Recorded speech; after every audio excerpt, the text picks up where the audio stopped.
afternoon everyone. Maraming salamat sa pagpunta ninyo ngayong hapon na ito dito sa Supreme Court. Sinasamahan ko si Attorney Jordan Pisaras para magsampa ng kaso laban kay COMELEC Chairman George Garcia para sa lahat ng pandarayang kanyang ginawa ngayong eleksyon 2025. Ang bigating aligasyon ni Attorney Pisaras ay dumalaw si Attorney Pisaras noon October 2024 sa opisina ni Chairman George Garcia para mag-courtesy call dahil first time niyang tumakbo bilang congressman ng District 1 ng Bohol. At tinanong niya lang si Chairman George Garcia, meron po ba kaming assurance na may papatupad natin ng maayos ang lahat ng ating election laws ngayong election process na ito? Ang sagot ni Chairman George Garcia ayon sa petisyon ni Attorney Pisaras ay, ilan ba ang botante mo sa iyong distrito?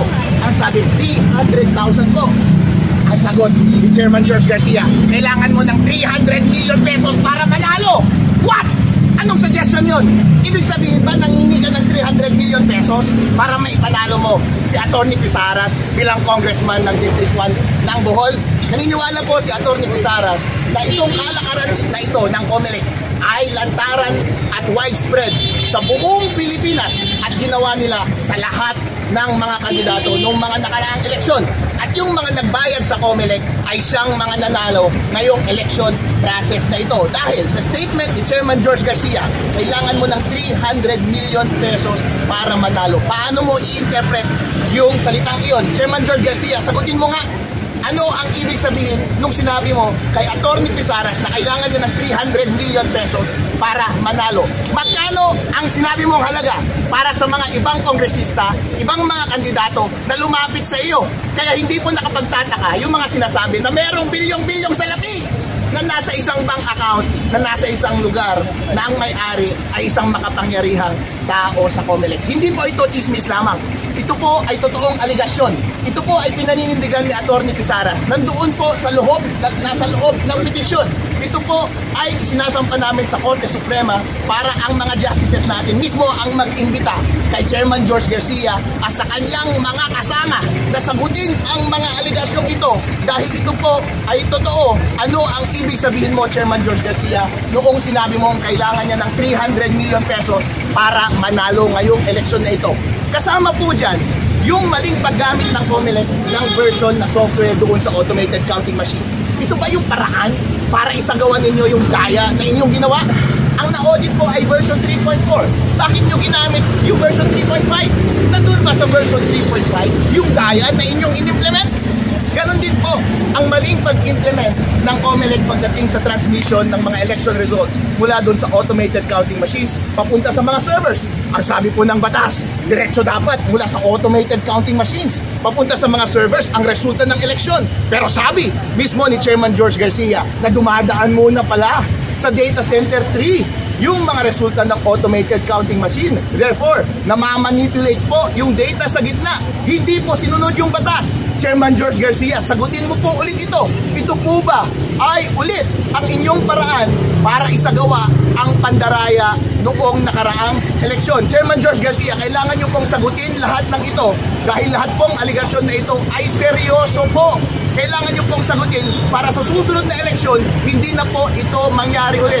Ipinapasa na po namin sa inyo ang bola. Wala na pong natitira mula sa amin. Ang sagot na lang po ay nasa inyong bunganga. Sabihin nyo na lang po ang totoo dahil wala na kayong ligtas. Seryoso na po kami. Papanagutin po namin kayo sa Supreme Court.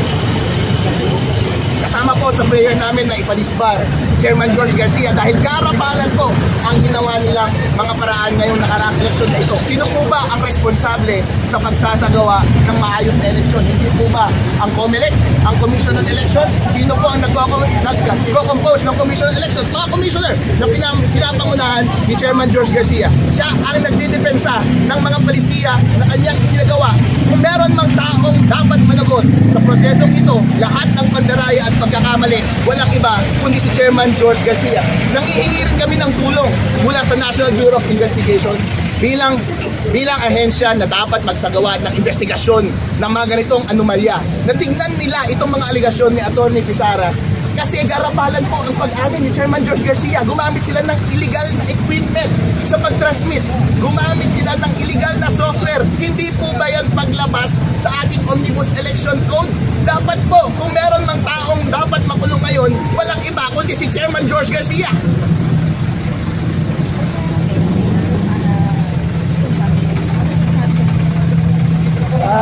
nagpapa-request ng issuance of a status quo ante order. The last ballot box, the last ballot was dropped in the box. And then cancel natin yung publication at respondent.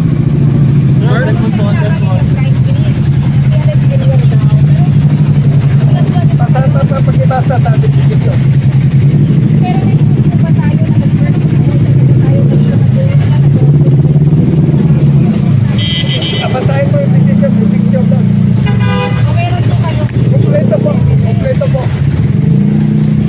Sir, may we know ano po ang pruweba doon sa conversation ninyo ni Chairman? May witness tayo. Opo, nakasaad po yun sa inyong petition. Opo.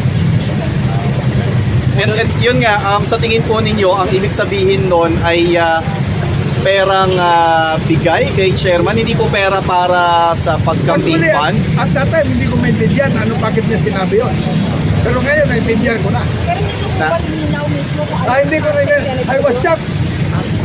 I literally fell off my feet. My feet. Nahulog ako sa upuan ko. Pero saan po kayo itong conversation? Again kami kasi iniba ko na lang yung topic. Sir, kailan po na yan? October 15, 2024. Tapos tingin po natin, kaya tayo natalo is kasi hindi tayo... Hindi yun. Ang pag-conduct sa eleksyon was yan ang tone ng pag-conduct sa eleksyon.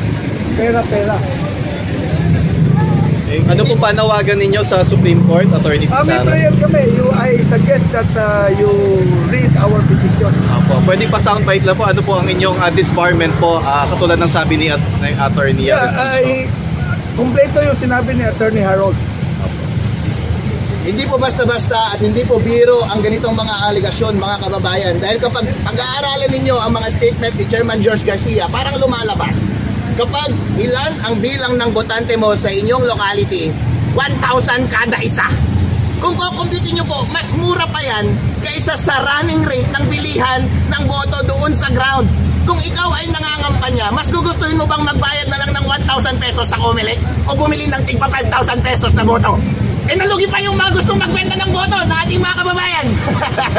Ang sisihin nyo, si Chairman George Garcia, sila ang yumaman. Siya ang gumawa ng illegal.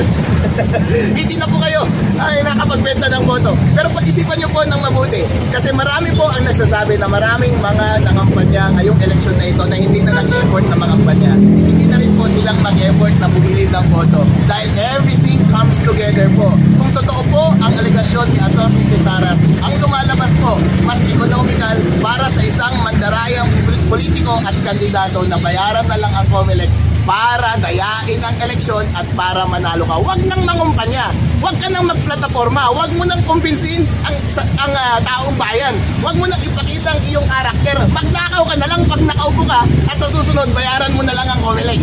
Tapos, verification lang, kayo po yung abogado ni sir, o ano po? May law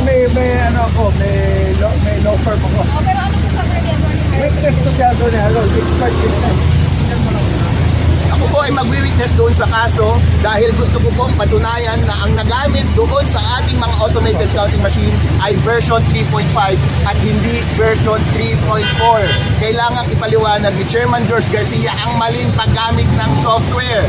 Kailangan niya rin ipaliwanag ang maling paggamit ng intermediary server kapag nagtatransmit ka ng data mula sa automated counting machines papunta sa mga servers. At kailangan niya rin ipaliwanag ang aligasyon ni Atty. Pisaras na bakit mo sinabi na kailangan niya ng 300 million pesos para manalo ngayong eleksyon na ito. Kung iisipin mo po, lahat ng mga facts na ito, hindi mo kailangan ng napakatalinong utak para mag-derive ng reasonable conclusion.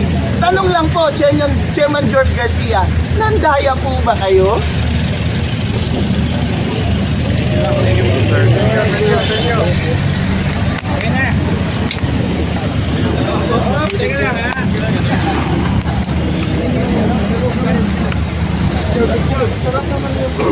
May papel pa kayo, sir, para... Tama ba ito? Pang nagahin ka lang. Pwede kasama ko.